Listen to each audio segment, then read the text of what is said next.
Bonjour à tous, c'est Pixis, j'espère que vous allez bien et aujourd'hui on se retrouve pour une nouvelle vidéo où on va parler de tous les sacrifices aux ambassadeurs de l'histoire de koh, de la première saison jusqu'à la dernière saison qu'on a eu, donc koh, la revanche des 4 terres. Et on va commencer tout de suite avec le premier, on va parler des sacrifices à partir du retour des héros, à partir des éliminations directes aux ambassadeurs, car pour ceux qui ne le savent pas, avant le retour des héros, donc on va dire les 8 premières saisons, il n'y avait pas de sacrifice aux ambassadeurs, c'était seulement un bulletin en plus pour le premier conseil de la réunification.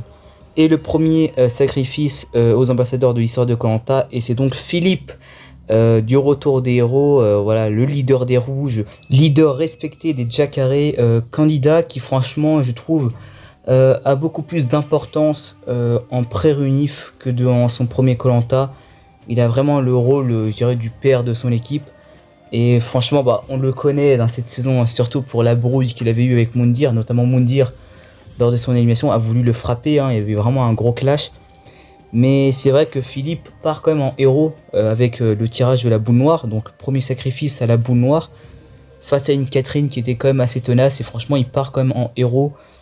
Voilà, même s'il n'a pas forcément marqué les esprits dans ce koh, avait quand même réussi à construire vraiment une équipe solide autour de lui et il avait vraiment construit un très beau social. Il aurait pu aller très très loin s'il était dans l'équipe majoritaire et s'il n'était pas parti sur cette boule noire. On va enchaîner ensuite avec le prochain sacrifié aux ambassadeurs et c'est donc Alexandre à Palau, complètement mythique cette élimination d'Alexandre qui est vendue par Isabelle.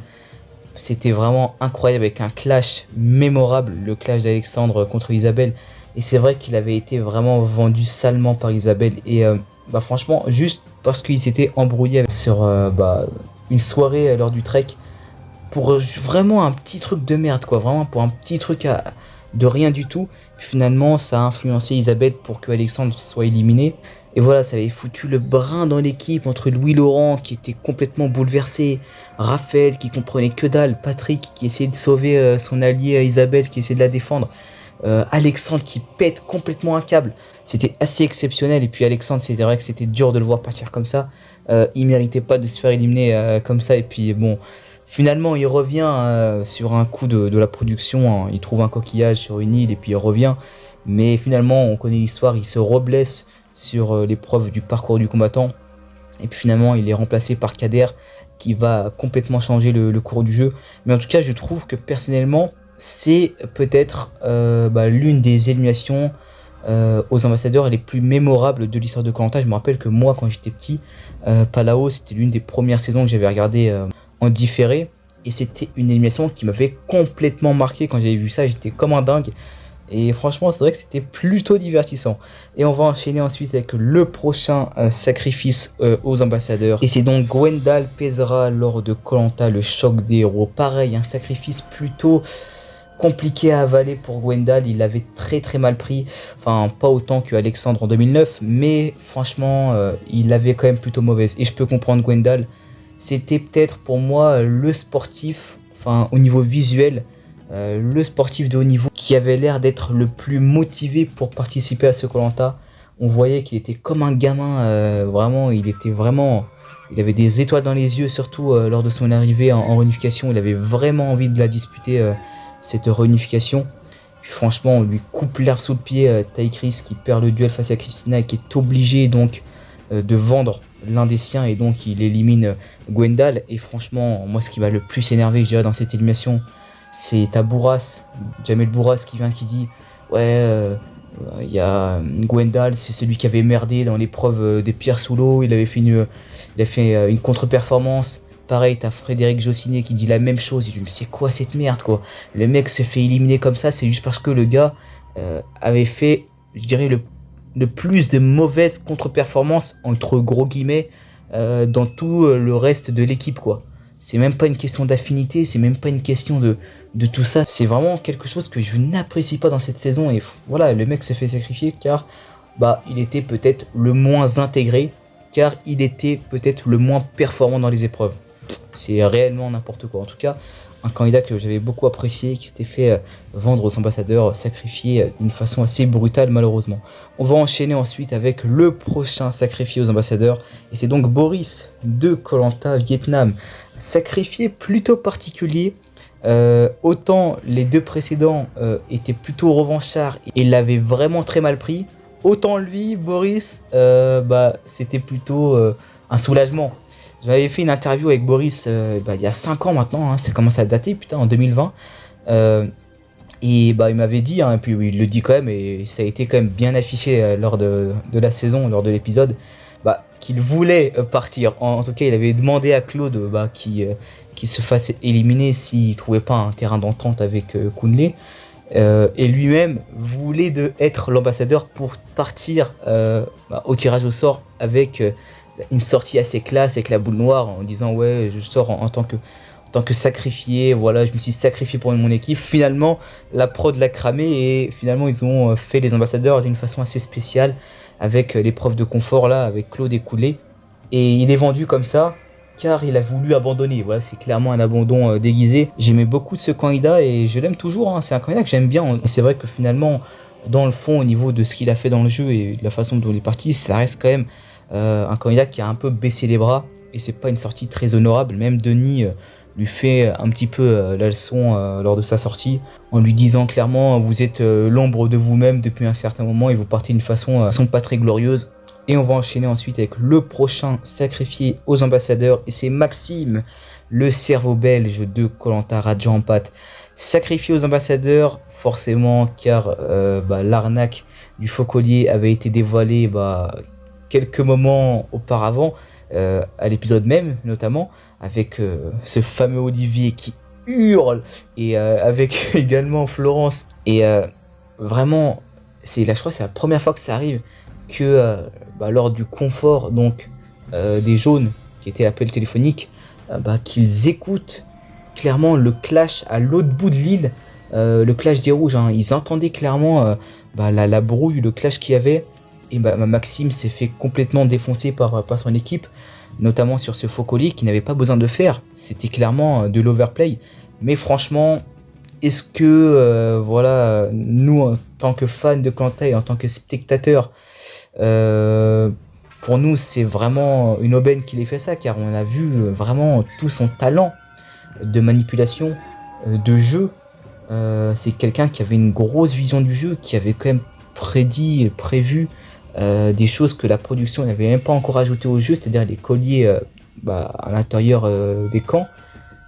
C'était même pas les autres candidats n'étaient même pas au courant que lui-même a eu l'idée de faire ça. Et franchement, il a été exceptionnel. Après, vous dire que c'était une élimination incroyable, non, car franchement c'était prévisible. On savait que Maxime allait être éliminé par Olivier à cause de ce clash et de cette brouille du faux collier. Et de plus, il était blessé avec son doigt, donc il n'avait plus trop les capacités pour faire les prochains jeux. Donc il aurait été peut-être éliminé sur abandon médical quelques jours après. Donc voilà, c'est quand même assez logique qu'il soit éliminé ainsi. Et on va enchaîner ensuite avec la prochaine candidate sacrifiée aux ambassadeurs, et c'est donc Patricia lors de koh la revanche des héros. Et elle l'avait très très mal pris, rappelez-vous, c'était du gros clash. Et franchement, en général, vous voyez, les sacrifiés aux ambassadeurs, surtout à cette époque-là de koh, c'était pépite, c'était exceptionnel, ça rimait souvent avec des gros clashs, avec des grosses trahisons. Et franchement, Patricia, déjà qu'elle était à l'écart de son équipe, le fait que Francis la mette en duel avec Théoura, donc forcément c'était une règle assez spéciale dans ce All-Star, elle a perdu malheureusement du fait que Théoura était plus forte qu'elle. Elle avait complètement pété un câble. On se rappelle de ce discours devant tout le monde en disant c'est ça l'honnêteté des jaunes, tout ça, et la meuf était vraiment ultra énervée. Après, il faut dire que je soupçonne un peu dans ce All-Star une certaine aigreur de Patricia, bien que c'est une candidate que j'aime beaucoup. C'est vrai que dans ce All-Star là, elle faisait souvent la tronche, c'était souvent à contre-courant de son équipe. Après, on peut la comprendre aussi d'un côté, vu que avec Maud et Isabelle, ils étaient un peu écartés, et peut-être qu'ils sentaient littéralement leur aventure leur échapper dans cette équipe des clans. Et bon, ce scandale, je pense qu'il a quand même pas mal influencé Maud, qui a donc elle-même influencé beaucoup le cours du jeu avec la fameuse trahison à l'épisode même, au conseil. Donc voilà. Patricia qui part quand même d'une façon assez explosive quand même. On va enchaîner ensuite donc avec le prochain sacrifié. C'est donc Anthony lors de koh Malaisie. Et on a à nouveau un sacrifié au tirage au sort avec la boule noire face à Ravière. Ravière qui m'avait pas mal étonné avec son air de grand stratège. Il était quand même allé jusqu'à la boule noire. Il était prêt à se sacrifier pour son équipe des jaunes, ce qui n'était pas rien. Il n'était pas qu'un stratège calculateur, il avait quand même beaucoup de social. Stratégie ou amitié? Là on voit que Ravière avait plutôt choisi l'amitié, mais avec une petite poignée de stratégie quand même, car quand il revient en héros après le sacrifice de Anthony au tirage au sort, c'est vrai qu'il vient comme vraiment le héros, le grand prince quoi. Donc ça n'a pas servi à rien, et Anthony qui part littéralement en héros, ça aurait été l'un des premiers à être éliminé je pense, mais au conseil. Mais quand il part comme ça, c'est vrai qu'il part quand même en héros avec ce tirage au sort. Et Anthony, c'est quand même un candidat qui avait quand même pas mal de sympathie dans son équipe, même s'il n'était pas forcément le plus actif.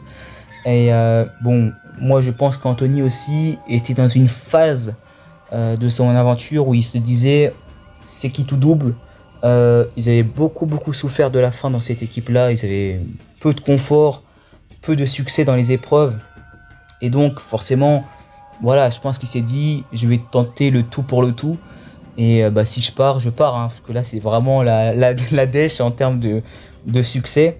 Mais je dirais que voilà, en partant comme ça, Anthony a quand même prouvé sa loyauté envers les rouges. C'était pas forcément un candidat qui était prêt à tout pour aller au bout, mais ça restait un candidat fort sympathique qui a donné quand même son aventure pour son équipe des rouges qui était en voie de disparition. On a même notamment Bernard qui avait dit à Denis, vous pouvez me faire une faveur, est-ce que je peux partir à la place d'Anthony? Ce qui m'a fait marrer, c'est Denis qui le recale en disant non, désolé, alors que Adrien il avait fait la même chose quelques années avant, en 2007. Mais bon, on va dire que c'était du passé, mais en tout cas ça reste un sacrifice plutôt mémorable. On va enchaîner ensuite avec le prochain sacrifice aux ambassadeurs, et c'est donc Florence en 2014 lors de koh la nouvelle édition, pareil, sacrifiée à la boule noire. Franchement là, je soupçonne Florence un espèce d'abandon déguisé, on va dire, car en vrai c'est un peu mitigé, car Florence avait fait un scandale 2 épisodes avant, à l'épisode 3 où Laurence était partie à l'infirmerie et tout parce qu'elle se sentait pas bien.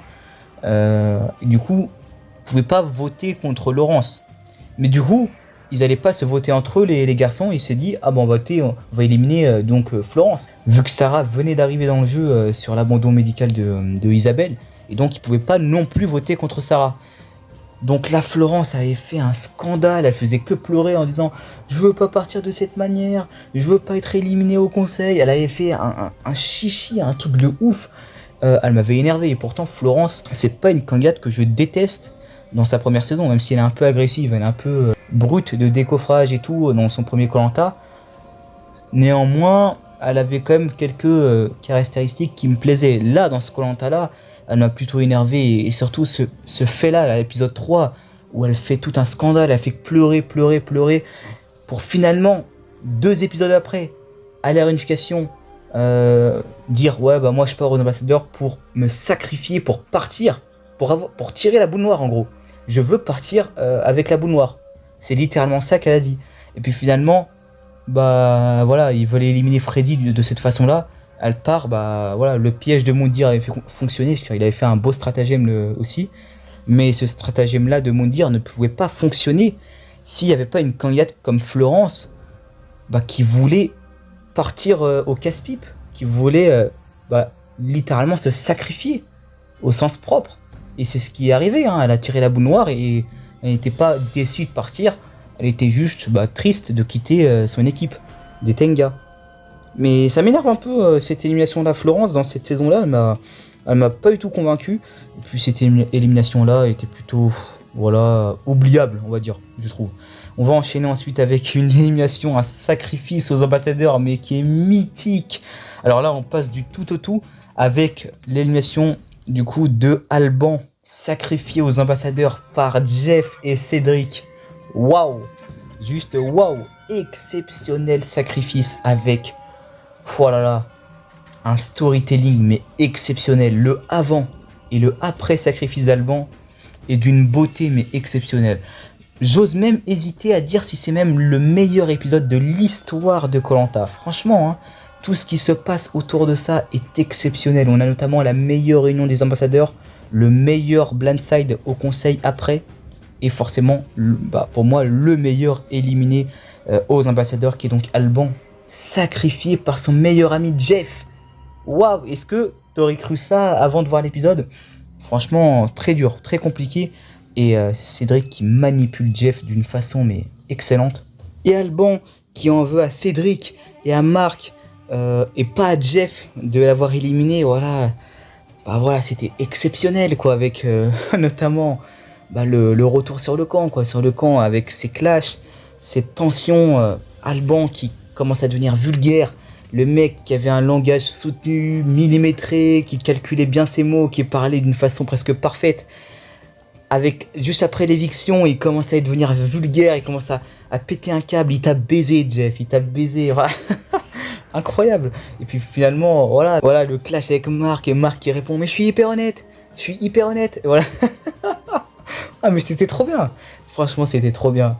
Et honnêtement, il méritait pas ça. C'est vrai que Alban était un candidat mais super hargneux, qui a le plus connu la défaite dans cette saison, hein. Il a été le compagnon de galère avec Melissa, Jeff, Jessica, Bruno, Chantal. C'était vraiment un candidat qui avait été vraiment dans la galère même. Et puis finalement, c'est vrai que cette fin était plutôt tragique. Et ça reste quand même un gros candidat de la saison, même s'il fait que la réunification, quoi. Il est éliminé à cet épisode-là, il revient pas après. C'est vraiment, je trouve, un candidat plutôt mémorable, même s'il est éliminé assez tôt en soi. Enchaînons ensuite avec la prochaine sacrifiée aux ambassadeurs, et c'est donc Cassandre. Cassandre en 2016 lors de koh Thaïlande, exceptionnelle aussi. Et cette fois-ci, elle tire la boule noire, mais pas comme les autres. Elle ne voulait pas aller au tirage au sort. Non, c'est Romain qui l'a poussée à aller au tirage au sort, car Romain tenait Cassandre, on va dire, par les cornes, hein, avec notamment... je dirais cette arme, il savait que Cassandre avait 2 colliers, donc il disait à Cassandre, si elle passe l'étape des ambassadeurs, ça va être compliqué d'éliminer, et elle est presque assurée d'être en finale, donc toi il faut que je t'élimine à cette étape là du jeu. Et finalement, Romain qui arrive à déclencher le tirage au sort, alors que Cassandre n'est même pas consentante pour ça, et c'était exceptionnel. Cassandre qui tire la boule noire en plus, c'est incroyable, et qui s'en va avec ses 2 colliers, qu'elle ne pouvait pas céder à l'époque, hein, ils n'étaient pas encore cessibles les colliers. Et franchement, cette élimination est super tragique pour cette candidate. Et c'est vrai qu'elle n'a pas fait grand chose. Et c'était notamment aussi l'un des points qui faisait en sorte que cette candidate était en danger pour cette réunion des ambassadeurs. Et elle était vraiment dans le viseur pour l'éliminer. Et Romain, ce génie absolu, a réussi à l'éliminer alors qu'il était elle-même l'ambassadrice. Il a réussi à l'éliminer sur le tirage au sort. C'est juste exceptionnel, et pour moi l'une des réunions des ambassadeurs les plus mythiques de l'histoire de koh. Et on va enchaîner ensuite avec la prochaine réunion des ambassadeurs, et c'était lors de koh l'île au trésor avec Jérôme et Julie. Pareil, c'était un tirage au sort, et c'est Jérôme malheureusement qui tire la pierre noire. Jérôme, un candidat dont on parle pas souvent, mais que personnellement j'avais beaucoup apprécié, hein. C'était l'un de mes candidats préférés quand je regardais la saison en direct. Et même quand je la revois, c'est un candidat qui est vraiment super sympathique. Il a vraiment ce leadership chez les jaunes. Et ça se ressent vraiment quand on regarde la saison. Mais finalement il part de cette façon-là, plutôt héroïque on va dire, en tirant la pierre noire. Mais c'est vrai que de l'autre côté on avait Julie aussi, qui fait de même, hein. Et je trouve qu'elle ressemble pas mal, cette réunion des ambassadeurs, avec la première de l'histoire, éliminatoire, avec celle de l'élimination de Philippe lors du retour des héros. Ça ressemble pas mal. Et puis bon, Jérôme qui dit ouais, je suis chanceux, moi, voilà, quand je joue au loto, à chaque fois Généralement je gagne, voilà, ou quand je fais des tirages au sort, quand je fais des paris, je suis très très chanceux et finalement c'est lui qui tire la pierre noire. C'est vrai que c'est assez comique, mais assez dommage. J'aurais vraiment préféré voir Jérôme aller plus loin dans le jeu, mais bon, ça reste dans sa personnalité, dans son bagage de candidat pro-mérite, très sympathique, très leader à se sacrifier aux ambassadeurs. Ça m'a pas trop étonné, mais c'est vrai que j'étais un peu déçu car c'est un candidat que j'appréciais quand même pas mal. On va enchaîner ensuite avec le prochain sacrifice aux ambassadeurs, et pour moi c'est l'un des plus mythiques, c'est celui de Yacine lors de Koh-Lanta Cambodge. Bah honnêtement là c'est vraiment la chute du champion, l'éviction du gros candidat de la saison par les autres parce qu'ils avaient peur du personnage, car il était trop fort dans les épreuves, exceptionnel en survie et très mauvais en social, il faut le dire, hein. Yacine il n'a pas, je dirais, gagné des points avec ce social, c'est vrai, très lunatique, hein. On voyait que ce candidat là aimait beaucoup être seul, il n'aimait pas trop la présence des autres aventuriers, surtout des aventuriers comme Clémentine, Sandro, qui tenaient un peu le jeu, et clairement Sandro l'a vendu aux ambassadeurs en faisant un exceptionnel coup au passage, en gagnant le collier de Mathilde, qui va pas forcément jouer au conseil malheureusement, mais qu'il a gagné d'une façon assez exceptionnelle, il faut dire. Mais cette élimination de Yacine est juste mémorable, et honnêtement je crois que c'est l'une des éliminations qui m'avait le plus déçu de l'histoire de Koh-Lanta quand je regardais ça en direct. C'est vrai que Yacine c'était vraiment mon candidat favori, et quand je l'ai vu se faire éliminer comme ça à la réunification, c'est vrai que j'étais très très déçu. Mais bon, je savais qu'on allait potentiellement le retrouver car il avait été un candidat exceptionnel. Et on va enchaîner ensuite avec le prochain sacrifié aux ambassadeurs, et c'est Tugdual. Et ouais, est-ce que vous vous rappelez de Tugdual? Honnêtement, très compliqué de se souvenir de ce candidat, hein. Honnêtement, candidat pas très intéressant. Honnêtement, moi j'ai vraiment rien à dire sur ce candidat.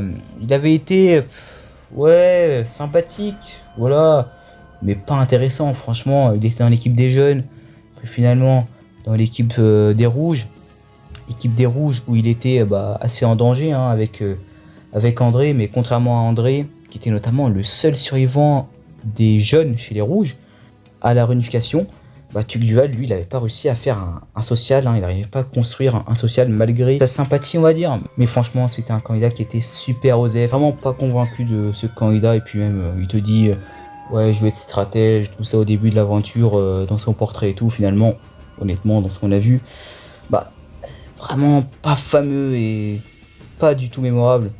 Et c'est vraiment ce genre d'éliminer aux ambassadeurs qui sont assez déprimants. Tu te dis, ah ouais, éliminer aux ambassadeurs et ne pas avoir de réaction et ne pas être mémorable comme ça, il faut le faire, quoi. Ouais, je peux paraître un peu de mauvaise foi, je ne sais pas, mais bon, c'est vraiment pas un candidat que je trouve mémorable, quoi. On va enchaîner ensuite avec le prochain sacrifice aux ambassadeurs, et cette fois-ci, il est plus marquant. Et oui, bon, c'est un All-Star quand même, mais c'est Ludovic en 2018 lors du combat des héros. C'était mémorable parce que le gars avait quand même eu une belle réaction. On se disait, ouais, il était quand même vraiment déçu d'être éliminé. Et puis il se fait quand même vendre par Yacine et Dylan, qui sont deux de ses camarades. On va dire Dylan chez la première équipe des jaunes et Yacine dans la deuxième équipe, donc des rouges, qu'il a eu. Donc voilà, il arrive quand même à se faire éliminer par ces deux candidats-là avec qui il n'avait pas forcément une grande amitié. Mais bon, il a quand même... il se fait quand même avoir, quoi. Et puis Yacine se met un peu à la stratégie, qui se met un peu à éjecter un peu ces candidats-là qui, je dirais, comme Ludovic, Olivier, avec qui je pense qu'il avait des a priori. Et même quand il le choisit, je me rappelle à la recomposition des équipes, il dit même à Ludovic, il lui dit ouais, avant de m'éliminer, apprends au moins à me connaître et tout. En le choisissant, il lui dit ça au calme. Et franchement, c'était plutôt marrant. Mais aussi Ludovic qui fait dans cette saison 2 fois le feu. Franchement, mémorable. Et ça reste quand même un candidat plutôt marquant dans cette primaire. Mais c'est vraiment dommage qu'il se fasse vendre comme ça. Candice l'avait très mal pris notamment. Et puis même lui, il avait comme eu un peu mauvaise. Et on peut le comprendre car je pense qu'il avait envie de vraiment faire mieux que dans son premier Koh-Lanta où il avait échoué à l'orientation. Donc forcément, il a été, je pense, très déçu. Et on va enchaîner ensuite avec le prochain sacrifié aux ambassadeurs. Et c'est donc Frédéric de Koh-Lanta, la guerre des chefs, candidat qui me fait rire en vrai. Franchement, je l'ai pas mis dans ma liste des candidats les plus drôles de koh, mais ça reste un candidat qui me fait un peu rire. Mais bon, voilà, il y a des limites. Parfois il est drôle, parfois il est un peu gênant. Notamment la chanson qu'il avait eue à l'arrivée de Maxime. Oh putain, l'arrivée de Maxime au jury final. Oh là là, la chanson qu'il avait fait là. Putain, le moment de malaise. Incroyable. Mais ça reste un candidat que j'avais plutôt bien apprécié. Honnêtement, j'aurais adoré, et vraiment adoré, le voir passer la réunification. Je pense que lui, il passe la réunif, il aurait passé l'étape des ambassadeurs. Ça aurait été 14 juillet, jackpot, tout ce que tu veux, mais il aurait fait n'importe quoi. Il aurait fait tout ce que tu voulais en termes de stratégie. Il t'aura donné à manger, à boire, tout ce que tu veux. C'est tellement dommage qu'il n'a pas passé cette étape de la réunification. Car lui, il serait allié avec les rouges, avec les jaunes, avec tout ça. J'en suis sûr qu'il aurait été un excellent candidat en termes de divertissement. Mais bon, malheureusement, Frédéric, bon, il se fait first boot, premier conseil. Il revient sur l'abandon médical d'Alésia. Et finalement, il se met un peu en marge de sa tribu avec Maxime. Il a un peu cette petite rivalité. Finalement, il se prend d'attache avec Cindy, qui a cet aspect joueuse. Avec lui, ils ont un petit tandem plutôt sympathique, mais qui finalement ne marquent pas trop les esprits, car ils font pas toute l'aventure ensemble. Hein. Mais ça aurait été assez intéressant de les voir plus loin ensemble, et ça aurait pu être le cas si il avait passé cette étape des ambassadeurs. Et franchement, c'est dommage qu'il a été vendu comme ça par Maxime. Mais tu me diras, m'étonne pas trop, car le mec, depuis le premier épisode, il dit ouais, Maxime, je vais t'éliminer. Voilà, forcément, à un moment donné, Maxime, il a l'occasion de se débarrasser de toi. Voilà, il préfère t'éliminer que tirer la boule noire. Et c'est vrai que bon, je trouve que certains des bleus ont quand même été, notamment Cindy, mais je peux comprendre Cindy aussi, mais assez malhonnête, on va dire, envers Maxime.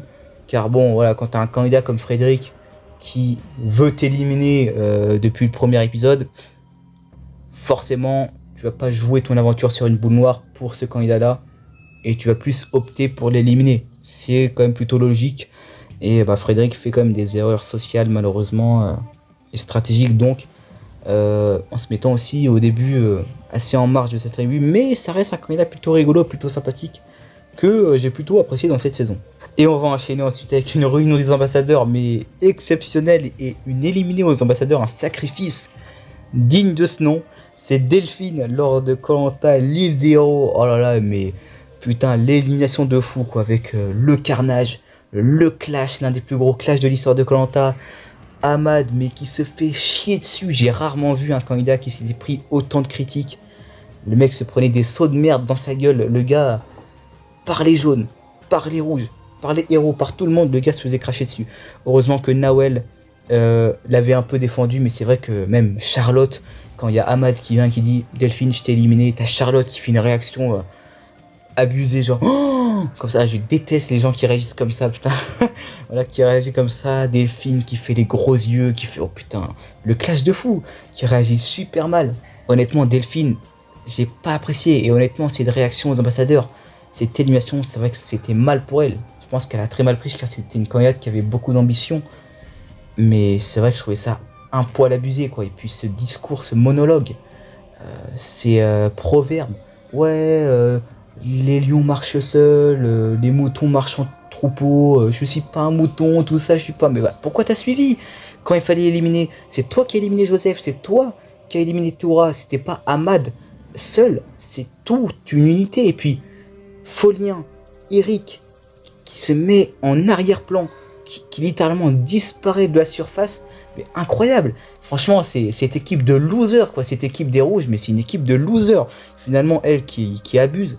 Et je trouve que Nawel la met bien à sa place, car il y avait vraiment une volonté de se dédouaner de tout ce qu'avait fait Ahmad, alors que Delphine et les autres l'avaient suivi, quoi. Malgré que c'était un sacrifice vraiment super divertissant et l'un de mes préférés, ça en reste un sacrifice qui me met quand même un goût amer, surtout sur la place d'Ahmad, quoi. Et même cette photo, putain, où il y a Ahmad qui est tout seul assis et tout le monde autour de Delphine en train de la soutenir. Oh là là, mais putain, quoi, assumez.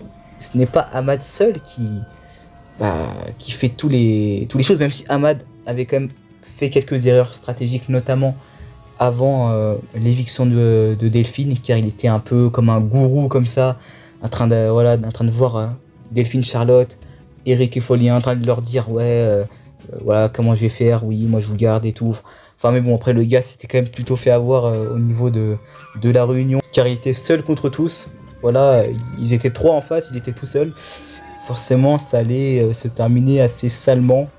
Puis même le tirage au sort était trop compliqué pour lui, vu que là c'était un duel physique, un duel au niveau des épreuves.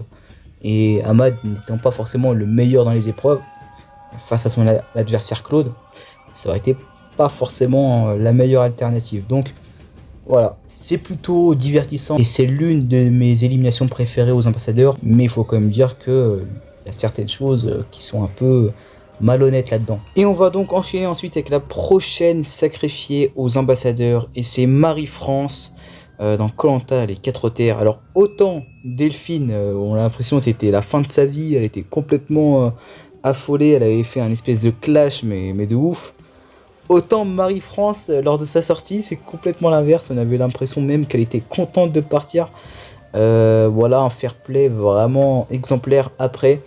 C'est vrai qu'elle n'est pas du tout mémorable en tant que sacrifiée aux ambassadeurs. Déjà qu'elle avait été éliminée first boot de la saison. Elle a eu la chance de revenir donc dans l'équipe de l'Ouest, sur l'abandon médical de François. Elle s'est plutôt bien intégrée, je dirais, à sa deuxième équipe et notamment aussi à l'équipe des Rouges. Elle a quand même réussi à survivre à des conseils rouges alors qu'elle était assez souvent en danger. Finalement, malheureusement, elle ne passe pas ces 2 réunions des ambassadeurs. C'est encore une fois une facilité d'éliminer Marie-France, ce genre de profil. Et c'est vrai que ces dernières années, on a beaucoup ces éliminés du genre un peu doyenne, un peu facile à éliminer, genre de candidat assez en danger depuis le début, qui finalement aux ambassadeurs sont éliminés assez facilement. Et pour moi, c'est pas bien parce que c'est pas des sacrifices très intéressant en fait. Et on va enchaîner ensuite avec le prochain sacrifice, et c'est Frédéric lors de Koh-Lanta, les armes secrètes. Sacrifice, je suis mitigé en fait au niveau de ce sacrifice, car Frédéric, on va dire que les femmes, Maxine et Laure, elles avaient un peu créé une espèce de coalition en mode féministe, du genre oui, les hommes veulent éliminer les femmes juste parce que ce sont des femmes, alors que non, Hervé, Frédéric, Jonathan et Arnaud ne voulaient pas éliminer Maxine et Laure car ils étaient des femmes, mais plutôt car ils avaient moins d'affinité avec eux.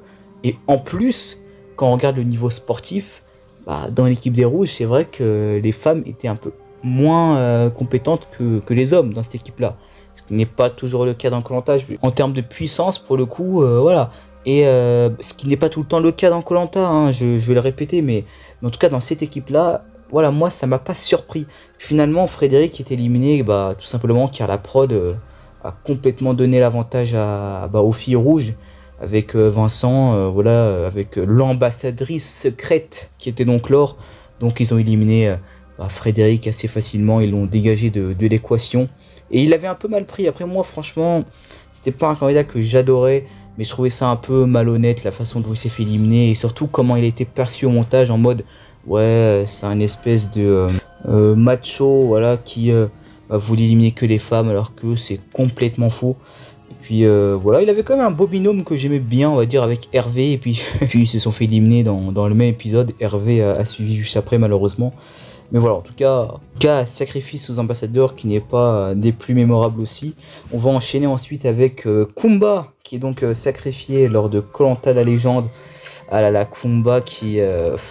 cette élimination, elle me ravit pas du tout, franchement. J'étais un peu déçu de cette élimination, de ce sacrifice.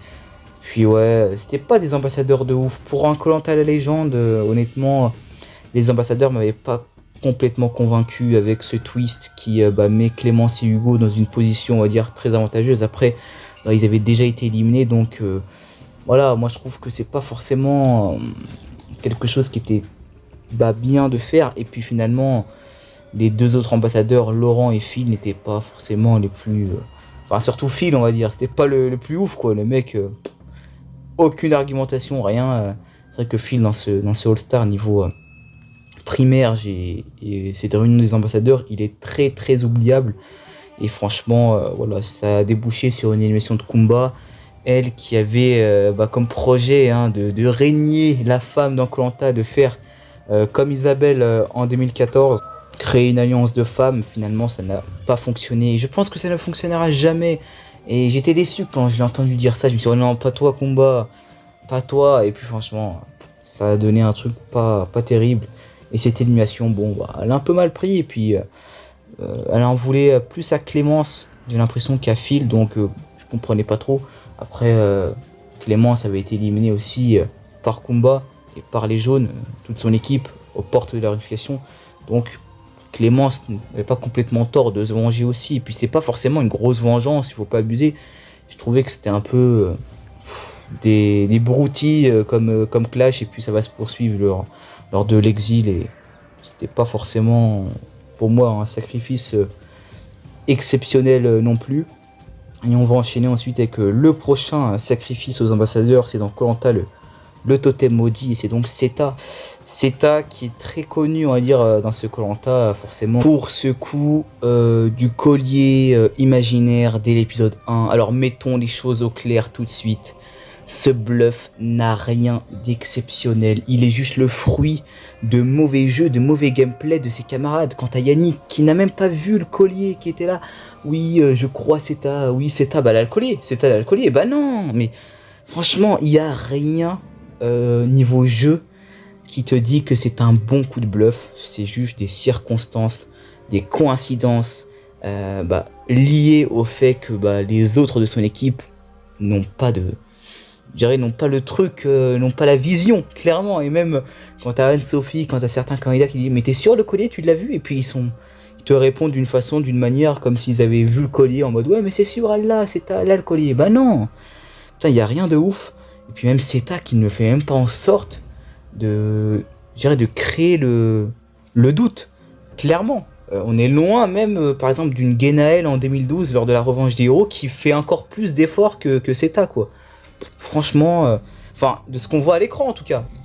Peut-être que ça a été réellement plus impactant, mais en tout cas à l'écran, nous, ce qu'on a vu, pas grand chose. Et puis même, comment les téléspectateurs surestiment ce coup de bluff.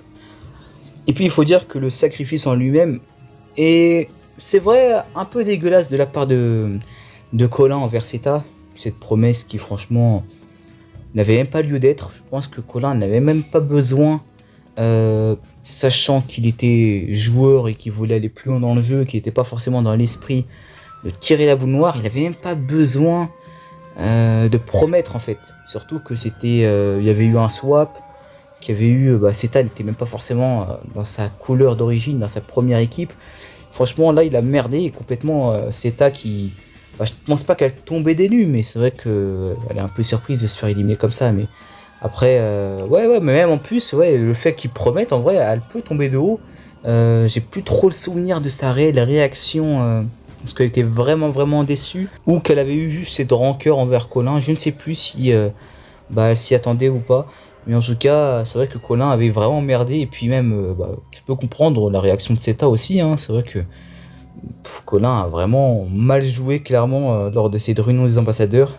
Le gars a vraiment rien compris, il s'est complètement fait bouffer par les rouges, et même on va le voir au prochain conseil, quoi, où il va se faire quand même blindside assez salement, et franchement c'était plutôt sympa. On va enchaîner ensuite avec le prochain sacrifice aux ambassadeurs, et non, objection, le prochain abandon aux ambassadeurs. Qu'est-ce que c'est que ça? Grâce, lors de koh le feu sacré, qu'est-ce que tu nous fais? Franchement, et Grâce, j'en ai pas beaucoup parlé sur cette chaîne, mais c'est une candidate que j'aimais beaucoup. Moi je kiffais Grâce dans cette saison. Je trouvais qu'elle faisait un super début d'aventure. Elle avait vraiment, je dirais, cette présence en fait. On avait vraiment l'impression que l'équipe jaune était représentée par Grâce, qui était le noyau, et c'était vraiment un gros personnage. Et franchement là, ambassadeur Quentin face à Grâce, donc Quentin, ils vont au tirage au sort, Quentin qui tire la pierre noire, et finalement Grâce reste dans le jeu. Ils reviennent sur le camp, ils expliquent comment ils ont procédé, et puis Grâce qui dit Denis, je veux abandonner, je prends la place de Quentin, et Quentin reste dans le jeu, et puis moi je décide de partir. Mais quoi? Et ce qui m'énerve encore plus, c'est la réaction de Denis, qui va même pas lui donner la leçon, qui va même pas lui faire la leçon, qui va même pas dire en voix off, ouais, Grasse abandonne, Grasse fait ci, fait ça. On a l'impression qu'il cautionne carrément le truc. Alors que quand c'était Boris en 2010, quand c'est même Ricky, bah, une année après, qui va faire la même chose, bah, ça tabasse fort, hein, ça met vraiment les points sur les i, ça, ça fait vraiment la leçon fort. Et franchement, là, je comprends pas, quoi.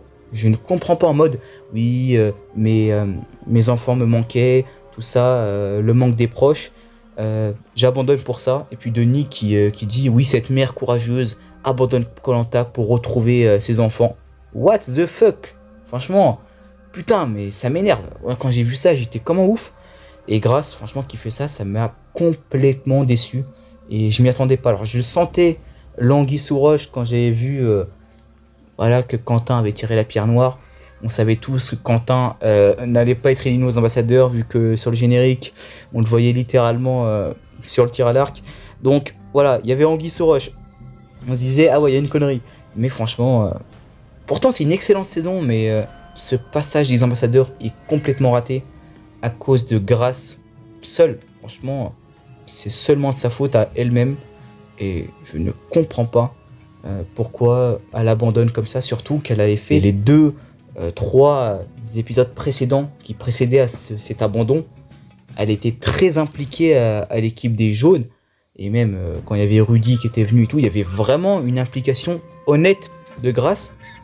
En fait, ça tombe comme un cheveu sur la soupe du fait qu'elle abandonne. Il n'y avait pas le truc que tu voyais venir. Toi, tu voyais pas venir comme Ricky l'année prochaine ou comme Boris par exemple en 2010. Il n'y a pas le truc que tu voyais l'abandon venir. Là, c'est vraiment venu d'un coup. Donc franchement, complètement déçu. Et on va enchaîner ensuite avec le prochain sacrifice aux ambassadeurs. Et c'est donc Ricky qui est une nouvelle fois un abandon déguisé. Alors cette fois-ci, c'est un abandon déguisé. C'est pas un abandon comme Grasse, en plus qui a été remplacé. Oh là là, j'en ai même pas parlé du fait que Grasse, son abandon a été remplacé par Quentin, donc.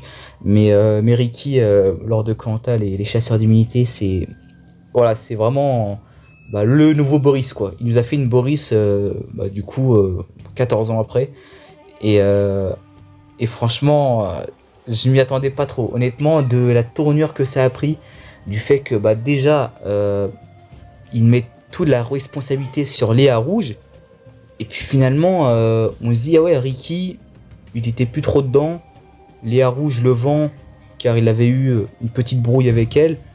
Il n'avait pas forcément trop d'affinité. C'est quand même logique qu'il s'en va.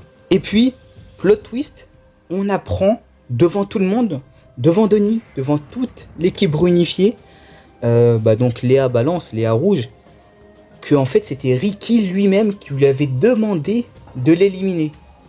Et donc elle dit ça parce que Ricky commençait à partir dans un espèce de discours en mode ouais, Léa Rouge malhonnête parce qu'elle m'a vendu et tout, voilà. Et puis finalement elle remet les points sur les i en disant non, tu m'avais demandé de m'éliminer, preuve à l'appui, David approuve, Cécile approuve, tous les candidats de l'équipe rouge en gros approuvent ce truc. Et là, putain, incroyable, je te dis what, c'est quoi ce bordel?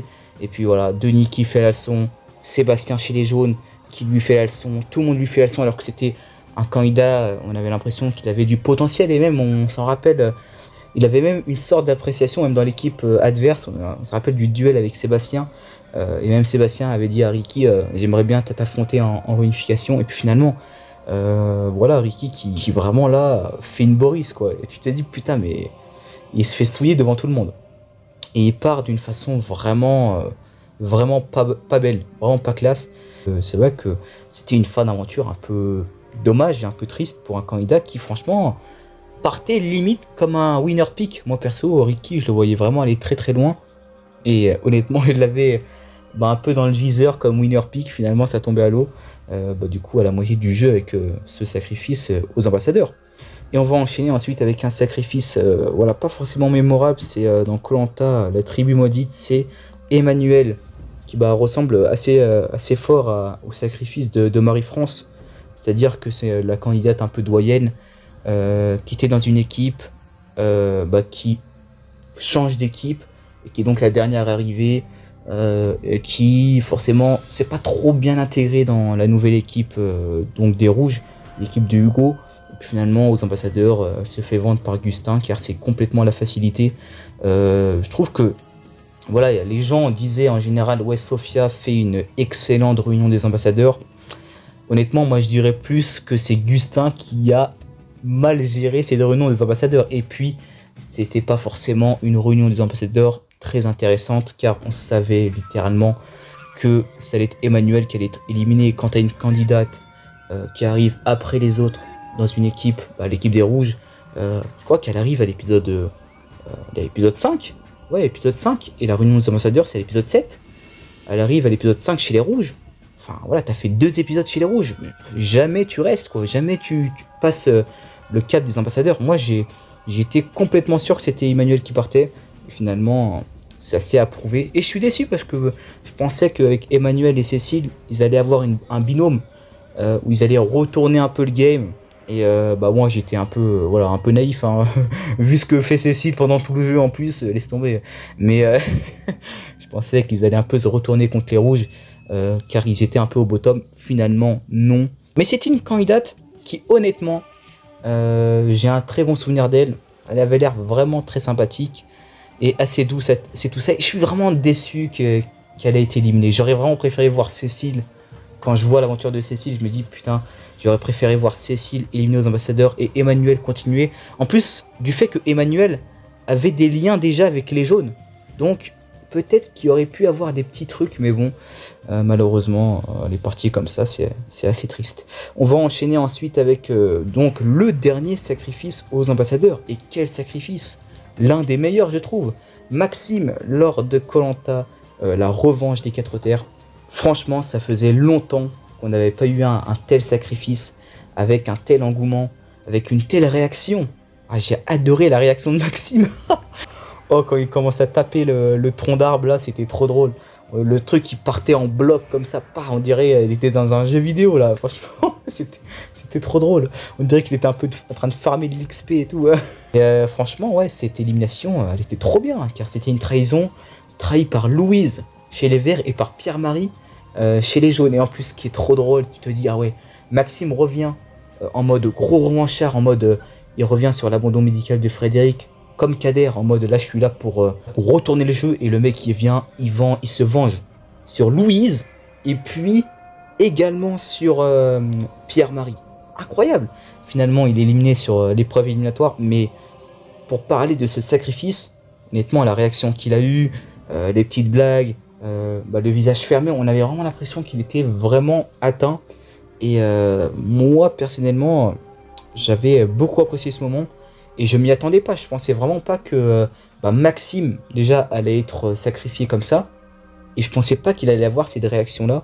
Et puis finalement voilà, ça nous a donné quand même pour moi un moment assez culte dans la saison, ce départ où Maxime même il dit est-ce qu'il avait un collier.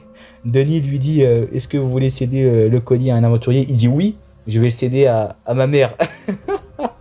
Oh putain, il est pas mal. Franchement, quoi qu'on en dise, c'est un candidat qui a vraiment fait la saison. Il a fait le divertissement. J'aurais vraiment inclus dans la vidéo des candidats qui font leur saison. Mais malheureusement, voilà, la saison n'avait pas encore terminé. Et puis même, on n'avait pas encore autant vu Maxime quand j'ai tourné la vidéo. Mais honnêtement, c'est un candidat qui fait littéralement son Koh-Lanta. Et puis ce sacrifice aux ambassadeurs est assez mémorable. Et je pense qu'on va se souvenir dans quelques années aussi du fait que il permet aussi ce sacrifice dans le futur dans la saison de créer le blindside de Louise, l'élimination de Pierre-Marie au binôme. Voilà, il permet aussi de construire un peu l'avenir de la réunification, qui n'est pas forcément le meilleur storytelling et le meilleur schéma de saison, on va dire, de ce qui peut se produire. On aurait pu avoir bien meilleur, et je suis un peu triste que la saison se termine ainsi. Pour l'instant, je trouve là on n'a pas encore le gagnant, mais on va avoir l'épisode final. Mais il permet, on va dire, cet épisode-là est vraiment l'épisode central qui permet de retourner un peu le game. Et cette élimination de Maxime qui fait vraiment gros candidat éliminé aux ambassadeurs. Et ça faisait, comme je vous l'ai dit, longtemps que ce n'était pas arrivé, qu'on n'avait pas eu un gros candidat, un gros profil qui sorte comme ça aux ambassadeurs. Voilà. Et donc voilà, merci à vous d'avoir suivi la vidéo, j'espère que vous l'avez apprécié. N'hésitez pas à me dire ce que vous pensez de ces sacrifices aux ambassadeurs, votre préféré, vos préférences. Et n'hésitez pas à me proposer des idées de vidéos pour la suite. Et moi je vous dis à la prochaine pour de prochaines vidéos. Allez, salut!